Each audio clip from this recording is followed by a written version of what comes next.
গরম বাতাসের আযাব আসে। এই গরম বাতাসের আযাবটা এখন আসে নাই।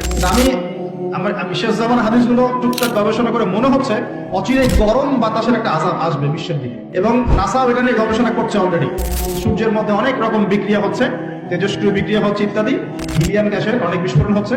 এগুলোর ওয়েভ বা ফ্লোটা আস্তে আস্তে পৃথিবীর দিকে ধেয়ে আসবে। নবীজি বলেছেন ফালিয়ারজাকিবু ইনদা যালিকা রিহান হামরা। এই রিহান হামরা কথাটা এই হাদিসের মধ্যে আছে। তিরমিজি 2211 নম্বর হাদিসে এটা আছে। গরম বাতাস ধেয়ে আসবে পৃথিবীর দিকে, গরম বাতাসের আযাব। গরম বাতাসের আযাব আসবে, ওয়াজালজালা এবং ভূমিকম্প। অন্য হাদিসে আসছে সানাওয়াতুজ জালাজিল, ভূমিকম্পের বছরগুলো। আর আসছে মুতানুন শাদীদ, বড় মহামারী। আর খসফুন মানে যে জমিন ধসে যাওয়া, মাসখান মানে চেহারা আকৃতি বিকৃত হয়ে যাবে। আর কলফান মানে পাথরের বৃষ্টি বর্ষিত হবে। এই আযাবগুলো কখন আসে? এই পাপগুলোতে মানুষ যখন লিপ্ত হয়। আর আমাকে বলেন দেখি, এই পাপগুলোতে আমরা কম বেশি লিপ্ত আছে কি নাই? বড় বড় বস্তুবাদী শহরগুলোতে এই পাপগুলো বেশি না? এখানে মানুষ ওই হাদিসের উপর আমল করছে। কোন হাদিস? নবী সাল্লাল্লাহু আলাইহি ওয়াসাল্লামের ইন্তেকালের ৮০ থেকে ৮৫ দিন আগে একটা হাদিস তিনি বলে গেছেন, একদম শেষের দিকে, জীবনের শেষের দিকে। ওই হাদিসটাকে বলে হাদিসে জিবরিল। কি বলে? নবীজিকে জিবরাইল আলাইহিস সালাম মানুষের রূপ ধরে এসে জিজ্ঞাসা করেছিলেন যে কিয়ামত কবে হবে।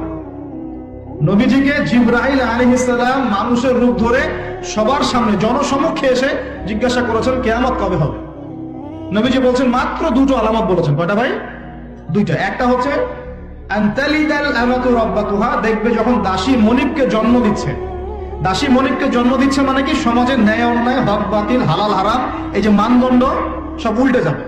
হালাল হবে হারাম, হারাম হবে হালাল, ন্যায় হবে অন্যায়, অন্যায় হবে ন্যায়, হক হবে বাতিল, বাতিল হবে হক, জায়েজ নাজায়েজ, নাজায়েজ জায়েজ। হ্যাঁ, মানুষ এই মানদণ্ড চেঞ্জ করে না এখন।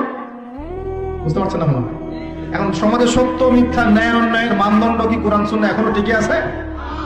এখন মানুষ নিজে যেটা ন্যায় মনে করে সেটাই ন্যায়, নিজে যেটাকে অন্যায় মনে করে সেটা অন্যায়, নিজে যেটাকে ভালো মনে করে সেটা ভালো, নিজে যেটাকে খারাপ মনে করে সেটা খারাপ। আল্লাহ যেটাকে হালাল করে দিয়েছেন মানুষ হারাম করে নিচ্ছে, আল্লাহ হারাম করে দিয়েছেন মানুষকে হালাল করে নিচ্ছে। হচ্ছে কিনা এগুলো? এই যুগ চলে আসে নাই যে দাসী মনিবকে জন্ম দিচ্ছে না? মানে মানদণ্ড উল্টে গেছে। আমার কথা কি বুঝতে পারেন? মানদণ্ড উল্টে গেছে। জিনিস ভালো মন্দের, ন্যায় অন্যায়, হক বাতিলের মানদণ্ড উল্টে গেছে। বলেন তো সত্য মিথ্যার মানদণ্ড কি? আমার বুদ্ধি না আল্লাহর ওহী? কোনটা? সত্য মিথ্যা, ন্যায় অন্যায়, হক বাতিলের চূড়ান্ত মানদণ্ড কি? আমার বুদ্ধি নাকি আল্লাহ পাকের কোরআন সুন্নাহ? কোনটা? কিন্তু সমাজে কি সেটাই বাস্তবায়িত আছে? 100%? 50%ও কি আছে? তো এই সমস্যাটা কি চলছে কিনা? তার মানে কি আমাদের এই বড় আলামতটা আমরা দেখছি কিনা? দেখছি। গেল দুই নাম্বারটা। নবী বলছেন আনতারাল হুফাতাল উরাতাল আলাতা রিয়া আশ-শাই ইয়াতাতাওয়ালুনা ফিল বুনিয়ান। নবীজি বলছেন যখন দেখা যাবে সমাজের সবচেয়ে দরিদ্র শ্রেণীর মানুষ, স্যান্ডেল কেনার টাকা ছিল না, কাপড় পরার টাকা ছিল না, এই শ্রেণীর মানুষ, রাখাল মানে গরু ছাগল চড়াতো, এই শ্রেণীর মানুষ উঁচু উঁচু অট্টালিকা নির্মাণের প্রতিযোগিতা করবে। ভালো করে বোঝেন, নবীজি বলছেন না ধনীরা, সমাজের ধনীরা অট্টালিকা নির্মাণের প্রতিযোগিতা করবে। নবীজি এই কথা বলছেন না হাদিসে। নবীজি বলছেন সবচেয়ে দরিদ্র শ্রেণীর মানুষ, রাখাল শ্রেণীর মানুষ, স্যান্ডেল নাই, গায়ে জামা নাই, এরা উঁচু উঁচু অট্টালিকা নির্মাণের প্রতিযোগিতা করবে। হচ্ছে কিনা? কিভাবে সম্ভব এই শ্রেণীর মানুষের অট্টালিকা নির্মাণের কম্পিটিশন করা কিভাবে সম্ভব? এক, সুদের মধ্য দিয়ে। দুই, করাপশন, দুর্নীতির মধ্য দিয়ে। তিন, অন্যের সম্পদ আত্মসাৎ করার মতো। এই সমস্যাগুলো চলছে কিনা সমাজে? এরাই যখন 10-20 তলা বিল্ডিং উঠাবে তখন তো আর মানুষকে মানুষই মনে করবে না। বুঝতে পারছেন না মনে হয়? এদের তো কোনো পড়াশোনা নাই, কোনো ব্যক্তিত্ব নাই, কোনো দিনই ইলম নাই, রুচিবোধ নাই, কালচার না, সামাজিক না, এ তো মানে অসামাজিক। এরা যখন এদের হাতে যখন আপনি সম্পদ চলে যাবে, এরা তো সাধারণ মানুষকে মানুষই মনে করবে না, গরিব মানুষকে কিছুই মনে করবে না, ও মনে করবে আমি সবকিছু। আমরা দেখেছি যার একটা বাড়ি আছে ঢাকায়, ও মানুষকে মানুষই মনে করে না, মানুষকে মানুষই মনে করে না, যে মনে করে আমি শহরের মালিক। হ্যাঁ, কি একটা অবস্থা মানুষের মধ্যে, যে কি অহংকার, কি আত্ম অহংকার, এই দালান কোঠার যে অহংকার। এই সমস্যাগুলো হলে আল্লাহ ভূমিকম্পতে ধসাই দিবেন না? দেখেন নাই কয়দিন আগে কি হলো? গতকালকে যে কোটিপতি ছিল তার পরের দিন রুটি নিয়ে দাঁড়ায় আছে। গতকালকে আইসক্রিম দেখিয়ে করেছে নাচানাচি করে, তারপরের দিন বসে আছে, কিচ্ছু নাই। আল্লাহ পাক এই পাপগুলো দেখে সবর করেছেন, ধৈর্য ধরেছেন। ধৈর্য ধরে একসময় যখন আল্লাহ পাকের আযাব চলে আসছে, একবারে সব সমল উৎপাদিত হয়ে গেছে। আমরা তো কারো দুঃখে খুশি না, বরং এগুলো সারা দুনিয়ার মুসলমানদের জন্য শিক্ষা। সারা দুনিয়ার মুসলমান যে যেখানে আছি আমাদের সবার জন্য এটা শিক্ষা।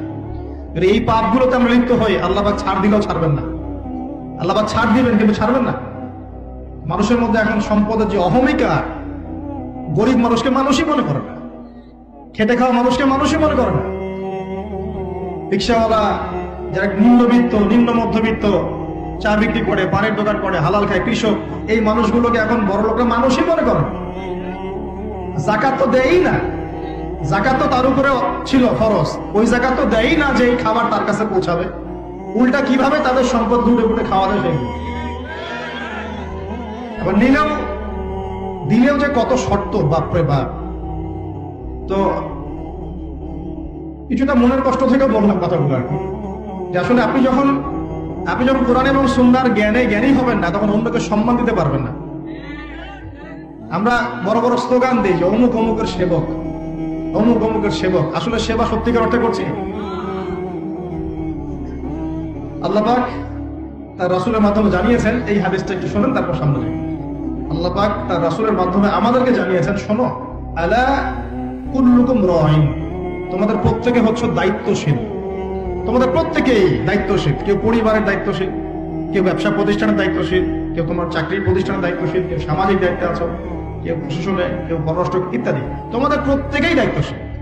কুল্লুকুম রাঈন ওয়া কুল্লুকুম মাসউলুন আন রাইয়াতি, এবং তোমাদের প্রত্যেককে যার যার দায়িত্ব সম্পর্কে আল্লাহ কিয়ামতের মাঠে জিজ্ঞাসা করবে। আমরা কি উত্তর দেওয়ার জন্য প্রস্তুত আছি ভাই? সবার আগে আমি দেখি আমি আমার উপর দায়িত্বশীল না? মনে করেন আমি বা আমাদের মতো যারা আছেন, যারা দায়ী আল্লাহ, আলেম ওলামা, যারা উম্মার জন্য ভালো চিন্তা করেন, জনগণকে পথ দেখানোর চেষ্টা করেন, তাদের উপর সবচেয়ে বড় আমানত হচ্ছে কোরআন এবং হাদিস। তাদের উপর সবচেয়ে বড় আমানতটা কি? কোরআন এবং সুন্নাহ। এই জ্ঞানটাকে সত্যটাকে স্পষ্ট করে দেওয়া, এটার আলোকে সত্য মিথ্যাকে স্পষ্ট করে দেয়া। কতজন মানুষ এই কাজটা করতেছে? কেউ হিকমার দোহাই পেলে সত্য মিথ্যা স্পষ্ট করে না, কেউ চাকরি চলে যাবে এই ভয়ে সত্য কথা বলে না, কেউ আমার এই হবে সেই হবে কত কিছু চিন্তা করে সত্যের সাথে মিথ্যা তালগোল পাকায় সময় পার করতেছে। ওয়াজ মাহফিল বাংলাদেশের দিন প্রচারের একটা অন্যতম প্ল্যাটফর্ম। এই সারা দেশে মনে হয় প্রতিদিন 100-200 মাহফিল হয় কিনা? কিন্তু আপনি দেখবেন প্রচুর মাহফিল অহেতুক গাল গল্প কেচ্ছা কাহিনী টাইম নষ্ট করে।